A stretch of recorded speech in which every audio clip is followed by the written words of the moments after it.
Hi friends. स्वागत है आप सबका मेरे यूट्यूब चैनल ज्ञान कोचिंग सेंटर पे। तो आइए हम लोग अभी विज्ञान का जो द्वितीय पाली का जो परीक्षा हुआ है उसका आंसर की लेके आए हैं और आप लोग अपना आंसर की मिला के कमेंट करें कितना ऑब्जेक्टिव आप लोग का सही हो रहा है। 80 में से कितना ऑब्जेक्टिव आप लोग सही कर पाए, ठीक है। से बनाना आप लोग को 40 ही था, 40 में से देखते हैं कितना सही हो पाता है। बहुत ही इजी पूछा जा रहा है और आप लोग थोड़ा सा मेहनत किए होंगे तो इजीली 40 में 40 आप लोग मार सकते हैं, कोई दिक्कत नहीं है। कुछ प्रश्न ऐसा है जो कठिनाई है, बाद बाकी सारा प्रश्न इजी इजी पूछा जा रहा है। और हम सुबह जो भी क्लास दो क्लास दिए उस दोनों क्लास से लगभग 80% प्रश्न को पूछा गया है, ठीक है। आप लोगों से हम कहे भी थे इस एक क्लास के दरमियान आप लोग अपने साइंस में बहुत पकड़ को बहुत मजबूत कर सकते हैं, ठीक है। अगला चलिए प्रश्न को देखते हैं, स्टार्ट करते हैं। अगला प्रश्न है, पहला प्रश्न है आपका कि कौन सा समूह यूनिवर्सल डोनर के रूप में जाना जाता है। तो ये हो जाएगा ऑप्शन सी ओ, ठीक है, ऑप्शन सी। अगला प्रश्न को देखते हैं। अगला प्रश्न है डायलिसिस मशीन द्वारा रक्त का शुद्धिकरण की प्रक्रिया क्या कहलाता है। तो हीमोडायलिसिस कहलाता है, ऑप्शन नंबर बी। अगला प्रश्न को देखते हैं। अगला प्रश्न है आपका प्रोटोजोआ उत्सर्जी पदार्थ का निष्कासन कैसे करता है। तो निष्कासन द्वारा करता है, ऑप्शन नंबर बी। बबूल के पौधे में मुख्यतः कौन सा उत्सर्जी पदार्थ निकलता है। तो गोंद निकलता है, ऑप्शन नंबर डी। अगला प्रश्न को देखते हैं। अगला प्रश्न है मस्तिष्क का सबसे बड़ा भाग। तो मस्तिष्क का सबसे बड़ा भाग जो है ना आपका हो जाएगा सेरिब्रम। क्या हो जाएगा, सेरिब्रम, ऑप्शन नंबर बी।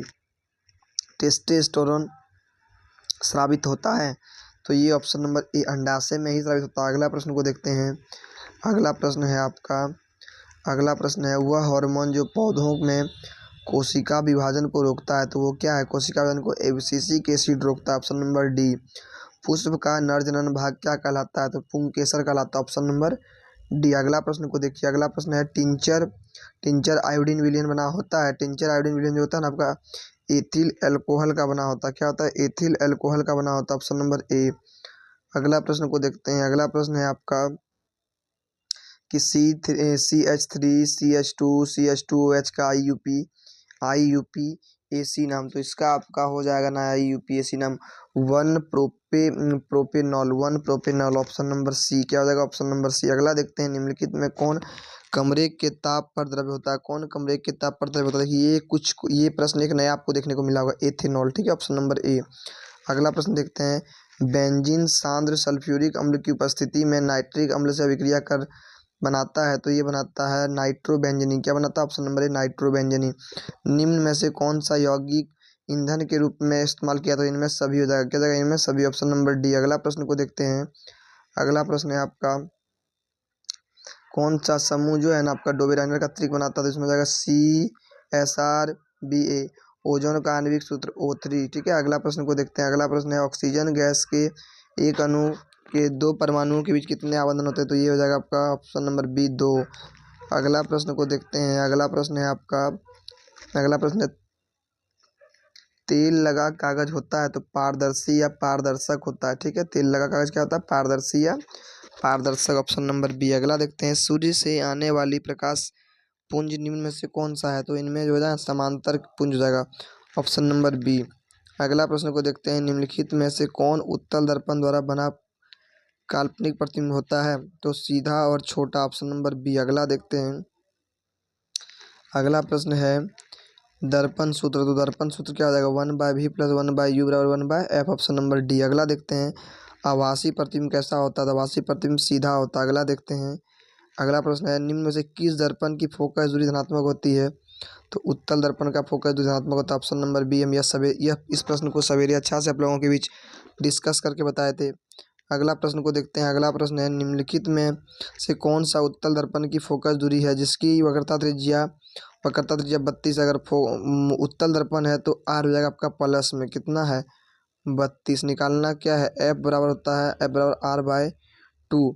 तो 16 को जब आधा कीजिएगा ना, सॉरी 32 का जब आधा कीजिएगा ना आप, तो निकल जाएगा 16। कितना निकल जाएगा, 16, लेकिन प्लस में, ऑप्शन नंबर डी। अगला प्रश्न को देखते हैं निम्न में से आवर्धक शीशा मैग्नीफाइंग ग्लास। तो हो जाएगा इसका अवतल अवतल लेंस। क्या हो जाएगा इसका, अवतल लेंस ही हो जाएगा इसमें, ठीक है।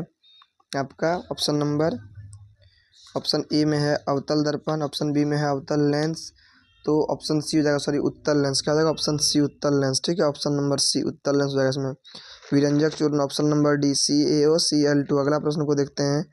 अगला प्रश्न है आपका अम्लराज में HCl मतलब हाइड्रोक्लोरिक अम्ल और NHO3 मतलब सांद्र नाइट्रिक अम्ल का अनुपात क्या होता है? 3:1 के अनुपात मिलाने से क्या बनता है? अम्लराज या एक्वाराजिया बनता है। अगला प्रश्न को देखते हैं। PbOH3 किस प्रकार का लवण है? ठीक है, किस प्रकार का लवण है? ये जो आपका क्षारकीय लवण है, कैसा लवण है? ये क्षारकीय लवण है, ऑप्शन नंबर डी, ठीक है। अगला प्रश्न को देखते हैं। अमोनिया के एक अणु में नाइट्रोजन एवं हाइड्रोजन के परमाणुओं का अनुपात होता है, तो इसमें जाएगा 1:3, option number B, option number A 1:3। अगला देखते हैं। निम्नलिखित में से कौन सबसे अधिक अम्लीय ऑक्साइड है? तो SO2, क्या हो जाएगा इसमें? SO2, option number D. अगला प्रश्न को देखते हैं। अगला प्रश्न है आपका पारा और एक अन्य धातु के मिश्रण को क्या कहते हैं? तो अम्लगम कहते हैं, ऑप्शन नंबर डी, क्या कहते हैं? अम्लगम कहते हैं। अगला देखते हैं। निम्नलिखित में कौन कार्बन का अपर रूप है? तो हीरा भी है, ग्रेफाइट भी है, फ्लोरीन भी है, ऑप्शन नंबर डी हो जाएगा। इनमें से सभी है कार्बन का अपर रूप। अगला देखते हैं। विद्युत विभव कैसी राशि है? विद्युत विभव जो है ना एक अदिश राशि, ऑप्शन नंबर ए, ठीक है, ऑप्शन नंबर ए हो जाएगा, ऑप्शन नंबर ए। अगला प्रश्न को देखते हैं। 34 नंबर है। विद्युत मोटर क्रिया आधारित है। विद्युत मोटर जो है ना, विद्युत मोटर जो है आपका विद्युत धारा का चुंबकीय प्रभाव पर आर्मेचर का घूर्णन पर ए और बी दोनों हो जाएगा। नहीं, विद्युत मोटर का चुंबकीय प्रभाव ऑप्शन नंबर ए ही हो जाएगा, ठीक है। अगला प्रश्न को देखते हैं। अगला प्रश्न है। निम्नलिखित में कौन प्रेरित धारा को दिशा प्राप्त होता है? ठीक है, इसमें लेज का नियम, ठीक है, ऑप्शन नंबर ए हो जाएगा। अगला प्रश्न को देखते हैं। अगला प्रश्न है आपका भारत में उत्पादित प्रत्यावर्ती धारा का आवृत्ति क्या होता है? 50 Hz, क्या होता है? 50 Hz। लंबाई बढ़ने पर तार का प्रतिरोध क्या होता है? तार का प्रतिरोध, लंबाई बढ़ने पर तार का प्रतिरोध घटता है, क्या होता है? घटता है, तार का प्रतिरोध घट जाता है, ठीक है, ऑप्शन नंबर ए। अगला प्रश्न को देखते हैं।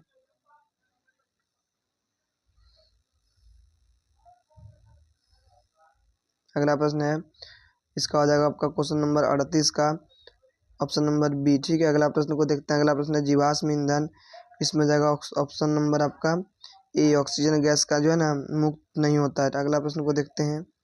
14 अगला अगला क्वेश्चन है 40 नंबर। कौन बायोगैस का प्रमुख अवयव है? CH4, ऑप्शन नंबर डी, ठीक है। अगला प्रश्न को देखते हैं। अगला प्रश्न है, इसमें हो जाएगा आपका वर्ग 13 से 18 तक वाले तत्व कहलाते हैं, तो ब्लॉक पी कहलाते हैं, option number B, P block के तत्व कहलाते हैं। अगला देखते हैं। निम्नलिखित में से किस तत्व में संयोजी इलेक्ट्रॉन की संख्या सबसे अधिक है? संयोजी इलेक्ट्रॉन की संख्या सबसे अधिक है, तो पी हो जाएगा, मतलब फास्फोरस, ऑप्शन नंबर बी हो जाएगा, ठीक है।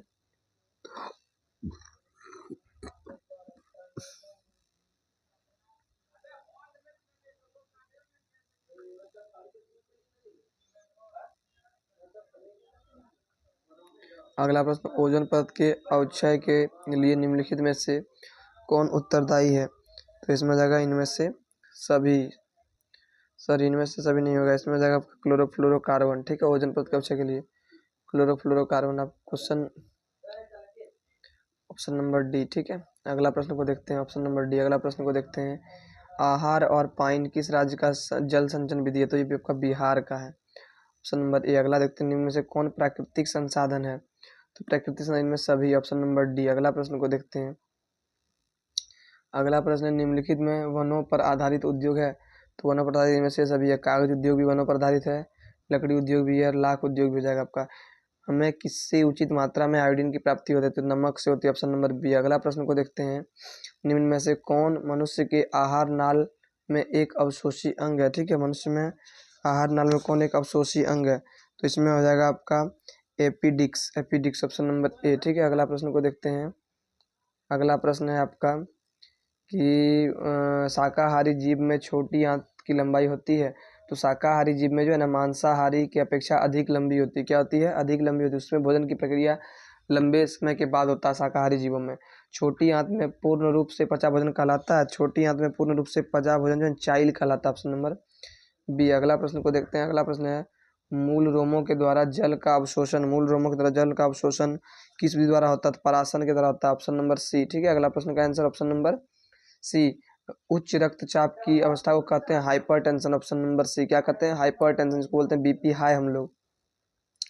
तिलचट्टा में कितने जोड़े रंध्र पाए जाते हैं? तो 10 जोड़े ही रंध्र पाए जाते हैं तिलचट्टा में। कितने जोड़े पाए जाते हैं? तिलचट्टा में कितने जोड़े रंध्र पाए जाते हैं? 10 जोड़े ही पाए जाते हैं। Option number D. ठीक है, अगला देखिए, हृदय में रक्त का प्रवाह होता है बायां अलिंद से बायां नीले में, दायां अलिंद से दायां नीले में, दायां अलिंद से बायां नीले में, ए और बी दोनों। तो ऑप्शन नंबर डी हो जाएगा ए और बी दोनों। ठीक है, ऑप्शन नंबर डी हो जाएगा ए और बी दोनों। अगला प्रश्न को देखते हैं, रुधिर क्या है? रुधिर मतलब रक्त। रक्त क्या है? तरल संयोजी उत्तक। ऑप्शन नंबर सी क्या हो जाएगा आपका? Option number C. अगला प्रश्न को देखते हैं, 57 नंबर, हार्मोन जो किशोरों में यौवना के लक्षण को नियंत्रित करता है। देखिए इसमें से एक बड़ा प्रॉब्लम है कि किस में पूछा गया, पुरुषों में या स्त्री में? तो इसमें दोनों आंसर है, एक दोनों वाला है, तो इनमें से कोई नहीं होना चाहिए आपका राइट आंसर। ठीक है, ऑप्शन नंबर डी होना चाहिए था। इसमें हो जाएगा आपका अंग निर्माण, ऑप्शन नंबर बी। ठीक है, अगला प्रश्न को देखते हैं, इनमें से कृत्रिम परिस्थिति तंत्र कौन है? तो इनमें से सभी है कृत्रिम परिस्थिति तंत्र, जिसको हम लोग निर्माण कर सकते हैं वो कृत्रिम कहलाता है। अगला प्रश्न को देखते हैं, अगला प्रश्न क्या है, कौन से पदार्थ का अपघटन पर्यावरण में नहीं हो सकता? तो प्लास्टिक का अपघटन पदार्थ पर्यावरण में नहीं हो सकता। अगला प्रश्न को देखते हैं, सही आहार श्रृंखला। सही आहार श्रृंखला क्या है? मछली को, घास को हिरन खाएगा, हिरन को कौन खा जाएगा? शेर खा जाएगा। तो ऑप्शन नंबर सी आपका सही आहार श्रृंखला है। अगला प्रश्न को देखते हैं, जो पदार्थ जैविक प्रक्रम द्वारा अपघटित होता हुआ कहलाता है जैव निम्नीकरणीय। Option number C. अगला प्रश्न को देखते हैं, अगला प्रश्न आपका है, कचरे का प्रबंधन निम्न में से किसके द्वारा हो सकता है? कचरे का प्रबंधन किसके द्वारा? शहर के बाहर जला देना, गड्ढों को भरने में उपयोग करना, कुछ कचरे का पुनः चक्रण करना। तो प्रबंधन किसके द्वारा हो सकता है? देखिए इसमें सभी प्रबंधन आपके लक्षण सही दिख रहे हैं। ठीक है, ऑप्शन नंबर डी। अगला प्रश्न को देखते हैं, सूर्य की पराबैंगनी किरणों से मनुष्य को कौन सी बीमारी हो सकती है? त्वचा कैंसर। Option number D. ठीक है, अगला प्रश्न को देखते हैं, अगला प्रश्न है आपका, कौन सी लेंस में वास्तविक एवं आभासी दोनों प्रकार का प्रतिबिंब बनता है?